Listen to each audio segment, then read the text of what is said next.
मुंबई महापालिकेचा कारभार आता पेपरलेस आणि हायटेक करण्याच्या दिशेने प्रशासनाची हालचाल सुरू झाली आहे। येत्या महिनाभरात 237 नगरसेवकांना टॅब देण्यात येणार आहेत। यापुढे सभागृह आणि विविध समित्यांच्या विषय पत्रिका हार्ड कॉपीऐवजी थेट पीडीएफ स्वरूपात मिळणार असून प्रस्ताव, अहवाल आणि इतर माहिती नगरसेवकांना टॅबवरच तत्काळ उपलब्ध होणार आहे आणि त्यामुळे नगरसेवकांच्या घरी विषय पत्रिका पोहोचवण्याच्या कर्मचाऱ्यांचा व्यापही कमी होणार आहे। दरम्यान यावर विरोधकांनी काय प्रतिक्रिया दिली आहे आपण पाहूया।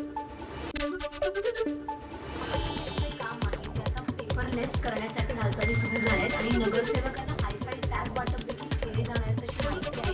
येत्या महिन्याभरामध्ये हे जे वाटप आहे ते पूर्ण केले। करप्शनलेस कधी होणार याची आम्हाला आतुरतेने आम्ही वाट पाहतो।